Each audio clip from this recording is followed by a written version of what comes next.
Esta es la tristeza que se adhiere a toda vida mortal, una tristeza que, sin embargo, nunca llega a la realidad, sino que sólo sirve a perdurar la alegría de la superación. De ahí el velo de la pesadumbre, el cual se extiende sobre la naturaleza entera.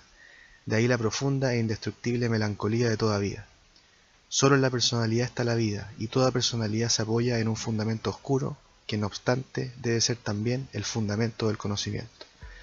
Con esta cita de la obra de Schelling sobre la esencia de la libertad humana, comienza George Steiner su libro 10 razones para la tristeza del pensamiento, que es la obra que resumiré y comentaré en parte hoy.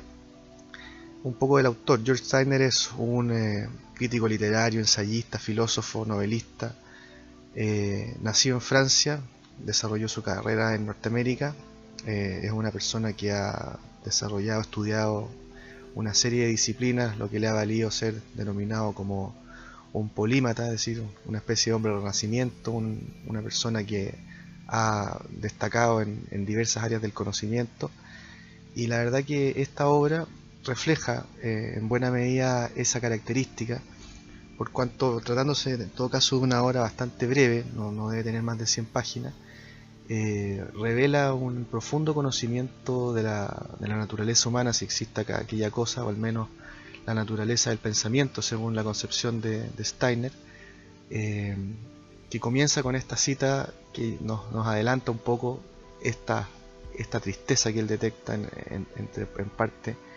en estas limitaciones, ciertas barreras, ciertos desafíos que enfrenta la razón humana, que tantas veces se nos presenta como un instrumento cuasi divino que nos distingue de todas las demás especies de este planeta, y que en algún momento de la historia se pensó sería el arma con la que se derrotarían a todos los enemigos de la humanidad. Sin embargo, veremos que eso puede ser difícil, tal vez imposible, o incluso no más que un bello sueño. Bueno, el libro se estructura a través de 10 capítulos, que son cada una de estas razones, que él, en el fondo, sin un ánimo tan concluyente, sino más bien de aperturar ciertas discusiones, ciertas inquietudes que él quiere presentar, trata de manera breve, no más de 10 páginas cada una de estas razones, en el fondo, que explicarían esta tristeza derivada también de las constricciones, las limitaciones a las que se enfrentaría la razón frente a un mundo que quizás no es todo lo hospitalario con ella. La primera que él detecta es la que podríamos denominar como la infinitud del pensamiento. Todo puede ser pensado, no hay nada fuera de los límites del pensamiento, y dentro de él todo es posible: la muerte del universo, la idea de la reencarnación, la transmigración de las almas, etc.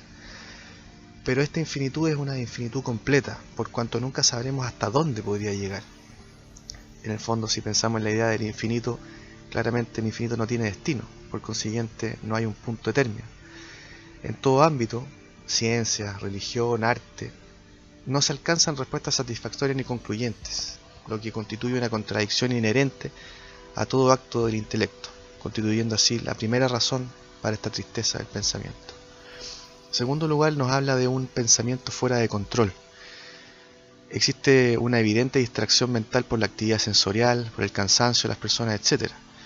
El pensamiento deseado es tal vez la excepción en esta vorágine intelectiva. El pensamiento en línea recta o láser, como él lo llama, solo sería posible para quien ha adiestrado profundamente su capacidad de concentración, como el matemático o el ajedrecista, el músico virtuoso o el francotirador. Pero en cualquier caso se trata de estados breves, y su prolongación podría incluso atentar contra la salud humana y expondría al pensador a no ser capaz de responder a los estímulos espontáneos de la vida cotidiana, enfrentándose así a la realidad con un atributo de inteligencia disminuido, producto de esta extrema actividad de concentración. En tercer lugar, y esto me parece sumamente interesante, nos señala que el pensamiento es un acto esencialmente personal. Nadie puede experimentar por mí el pensamiento más allá de todo grado de incertidumbre. Puedo expresar mis pensamientos, puedo comentarlos, pero jamás yo podré transmitir la experiencia de pensar esos pensamientos, esa idea. Pero a su vez esta esfera es paradójicamente propiedad común del acervo universal humano, los pensamientos. Ayer, hoy y mañana mis ideas fueron, son y serán pensadas por otros. Así, el pensamiento se desarrolla dentro de una matriz lingüística heredada, en tanto es su hogar común como su prisión. El pensamiento original es una rareza. Los desarrollos en las artes, las humanidades, cualquier área, podría pensarse que no son sino elaboraciones hechas sobre el trabajo de los antiguos. Como algún comentarista escribió, la filosofía desde Platón y Aristóteles no son más que notas a pie de página de sus más grandes obras.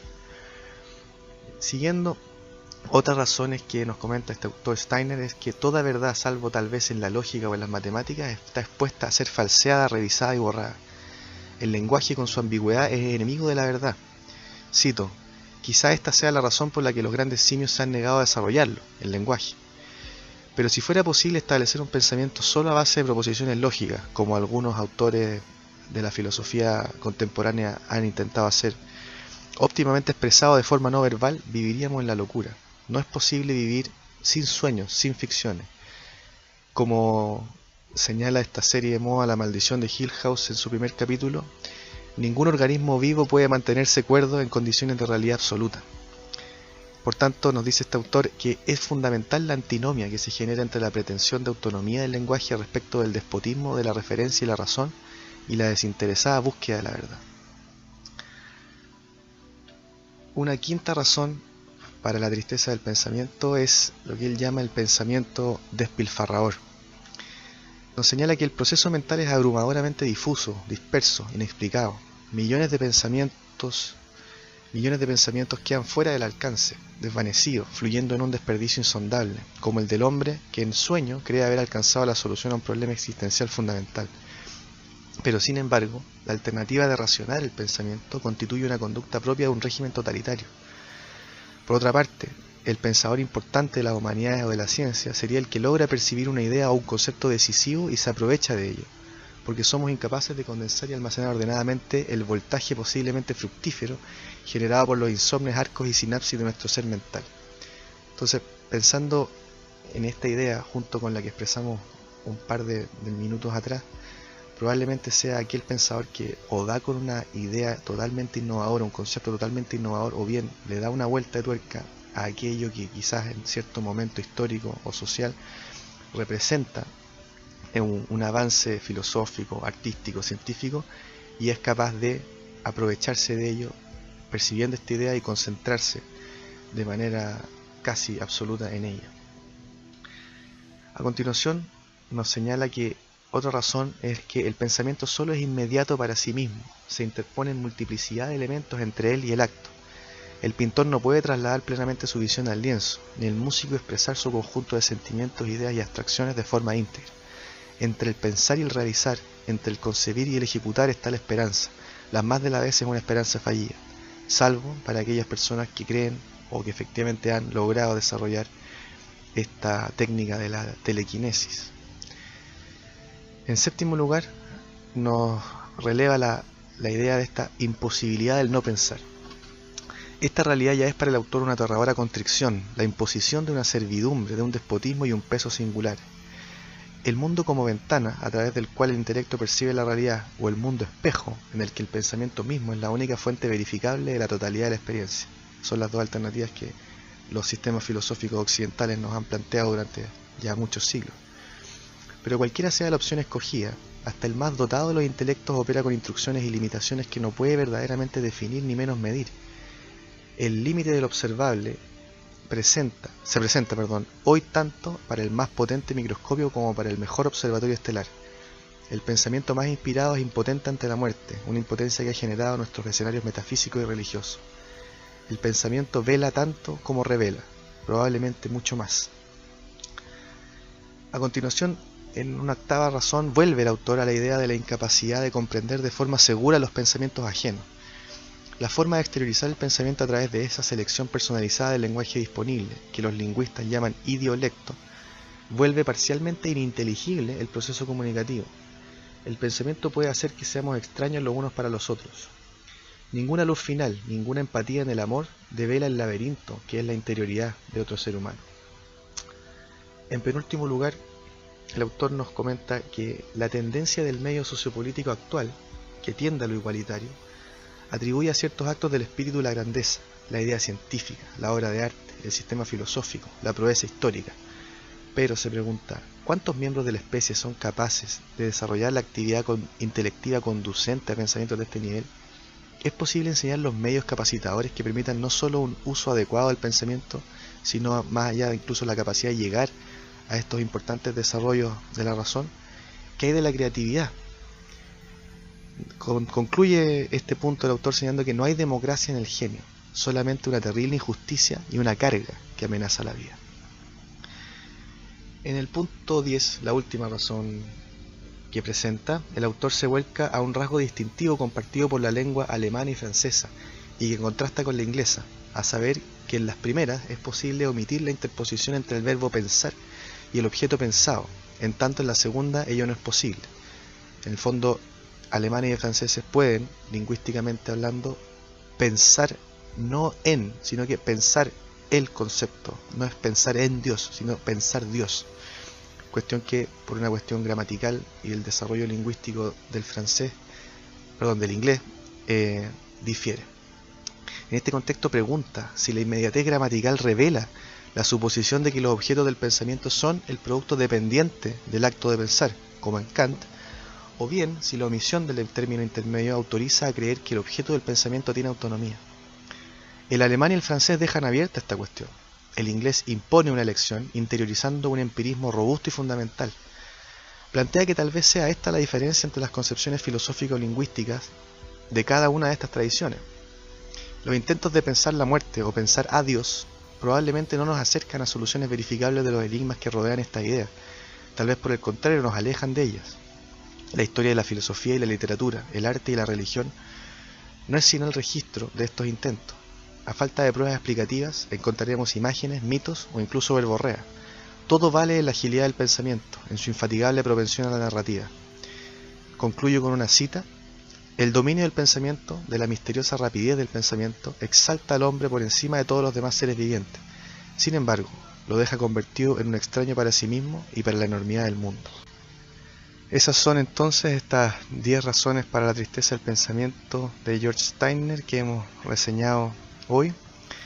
Un comentario final, es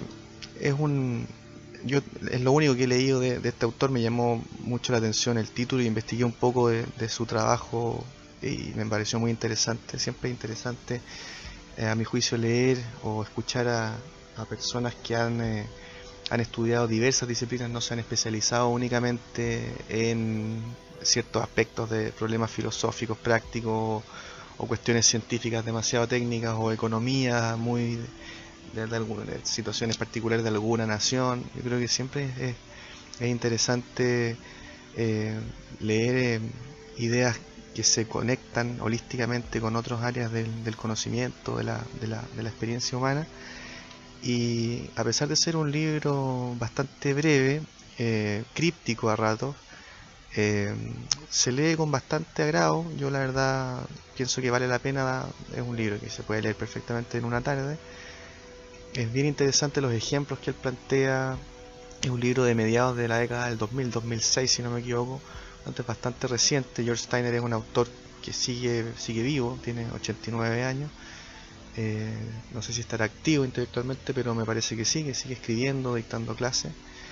Así que lo recomiendo. Espero que este resumen sirva para aquella persona que quizás no lo quiere leer, pero que sí probablemente le abra una ventanita respecto de este u otros autores. Así que esa es el resumen y comentarios de el libro de George Steiner, 10 razones para la tristeza del pensamiento.